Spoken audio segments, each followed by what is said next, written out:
Hello and welcome. In this video what we're going to be looking at is we're going to be looking at critically analysing The Great Gatsby by F. Scott Fitzgerald. And what we're going to be looking at is we're going to be looking at a number of ways that you can start to pick apart and start to analyse certain sections of the text that you've chosen, and which are basically things that would not only allow you to talk about them in depth in your responses, but also to be able to talk about ideas with a lot of clarity. Now, one thing I want to start with is just a bit of a note on in analysing Gatsby, because it is quite a tough text to analyse.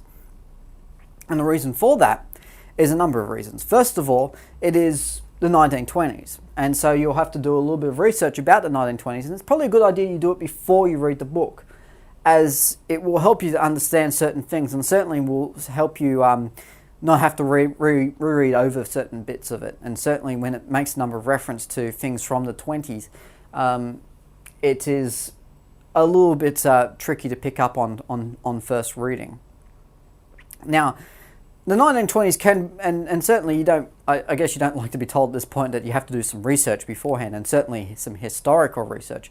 But the 1920s is an interesting period, and certainly it's one, if you're looking at America in the 1920s in particular, then it's to do a lot with organised crime. And certainly there are a lot of, even if you don't want to necessarily go down the historical route, you can always go and look at things like popular culture. So if you look at certain particularly gangster films from about the period, or the set in the period, I know that there are a number of shows as well which are set in the 20s and would give you a good idea about the culture and ideas as well. And it is such a prolific example of the period. But the other thing about it being disorienting is the fact that it is quite a subtle text. And what I mean by that is a lot of the themes and a lot of the ideas are expressed not through extravagant sort of ways, but through very, very subtle ones. And it doesn't really go off and scream, this is a theme here and there, like some other texts do.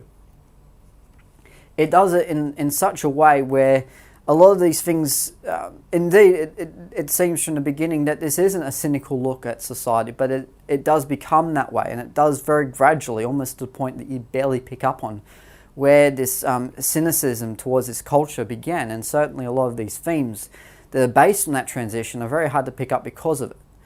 And so in doing that, it can be a little bit disorienting, working out exactly, okay, how do I review this, how do I analyse this text? And certainly picking out examples will require you to think really carefully about it and certainly have a look at it in depth. And the characters do drive this text as well. The themes represent their desires, so there's also a starting point as well. Alright, let's look at the context of this first. Now, I have mentioned before that it is the 1920s, and it is 1920s personified, but it's a number of things. It requires you to know certain things about the period. Certainly about the values of the lost generation is quite a crucial thing to start with, and even just to do a little bit of research about it would sort of indicate particularly, and when you're analysing the characters of Gatsby and Caraway, looking at the lost generation first is a way of really being able to understand those characters and the way that they think, the way that they act. So looking at their themes and ideas that have come out of the story, and looking at how you would then go about analysing their characterisation and the way that they speak and the way that language is used in the text will help you to get a bit of a gauge on it.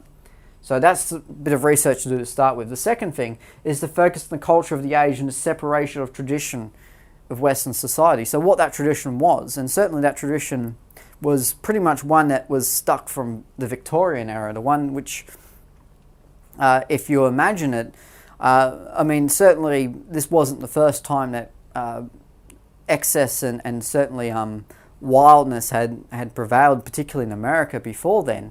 It's more a case of this is the first time that it became sort of this mass culture. And it's also this idea that that not just sort of young people were moving away, but it started to infiltrate a lot of aspects of society, to the point that a lot of even older generations had started to shift away from this older style of basically Victorian-esque sort of values. Okay, So the language of style is also one of the things which is quite difficult about this text, because Fitzgerald uses quite a lyrical or poetic approach, and it's written a lot more like a short story than it is a long one.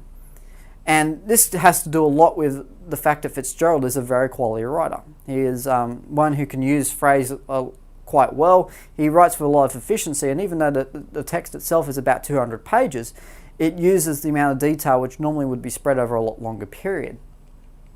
And so for that reason, it's something that reads a little bit more like a short story than a normal, I guess, prose fiction text. Now, while you may be moaning a bit about it and going, oh my God, the one thing about this is that it does give you a lot in terms of technique that you can talk about. And there's a lot of focus on minute details and sensory language, which is very good to pick up on.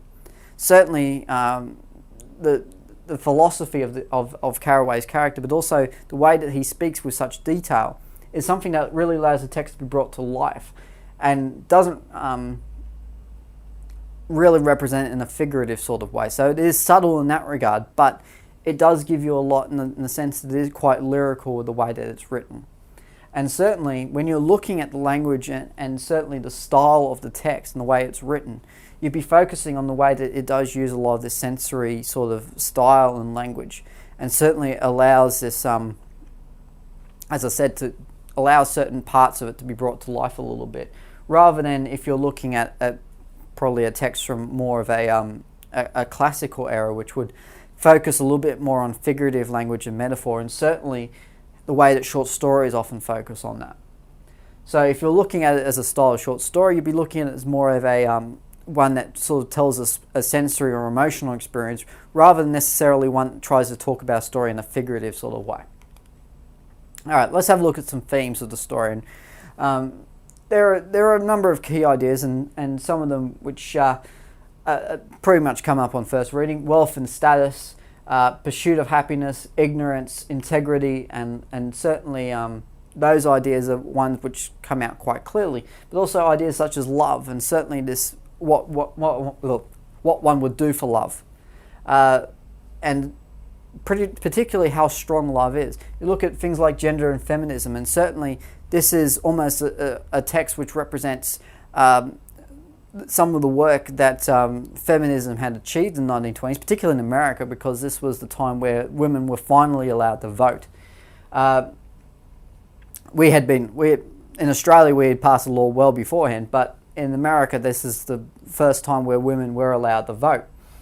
And certainly in the case that women were still oppressed in a number of different ways, and certainly they were still considered to be the housewife, and they were considered to be the one who would eventually go home to cook and clean. Although there was this party culture, I mean, there was this culture where women could go out and dance with their boyfriends and lovers and so forth, whereas usually those clubs used to be gentlemen only. So there's this sense of that women in society had progressed, but also at the same time had sort of still had a lot to work to go to in order to achieve the rights of men as well. Materialism, and as I said, this connects to the idea of wealth as well. And certainly when you look at materialism in an isolated sort of way from wealth, you look at ways that money buys vanity as opposed to money is just there that gives power. So that's what you'd be looking at. But in terms of all these themes, they all present pretty much almost an indication of the 20s. It was a time where a lot of this sort of really, it's almost symbolic. If you look at the picture to my right there of that image, it's something that's all flashy lights, color, but very little substance. And that was that sensation looking outside in. Of course, there probably was a lot of substance behind the scenes, and certainly that doesn't say that people in the 1920s were shallow beings, but it does indicate that there was a sense of values which particularly the conservative movements at the time were not overly fond of. And certainly if we look at it from a modern standpoint, this is these are still ideas which are not necessarily negative things. And certainly if you look at the idea that people are ignoring politics, or people ignore politics now, so it doesn't really change a whole lot. So those are, as I said, some key ideas which will come out of it. Now, when you look at the characters, you've obviously got four that you'll be focusing on: Carraway, Gatsby, and the Tom and Daisy partnership. These characters in themselves are their own sort of political Machiavellian sort of power struggle, and that you've got, particularly with Daisy, you've got this woman caught in the middle of this big, this love triangle, and certainly as well, you've got the values of these characters all represented in various different ways. They can be broadly characterized as individuals obsessed with the pursuit of personal desire, and certainly it's one of the things that does come out quite profoundly in the text, is that they are pursued with what they want, and they're obsessed with that pursuit. Each uses their wealth and status as a means of basically elevating their own position and to get the things they desire. So wealth is almost a way to get more wealth, to get more status, to push their own claims as being part of high society. But ultimately, despite fleeting achievements, none of them do get this. And even though they achieve this in some form, it's not one that's permanent, and it's not one that is, it all falls down. It is essentially a house of cards. So even though they do, for a substantial period of the novel, have everything they seem to want, there's this sense as well that they really don't get what they want, and certainly the fact that it all collapses in the end sort of shows that they don't get what they want. And despite their material wealth, their lives are quite empty. There's nothing for them to fall back on, which is pretty much why the Buchanans and Nick have to almost run away back to the West again, because there's nothing apart from an address in West Egg that is really theirs.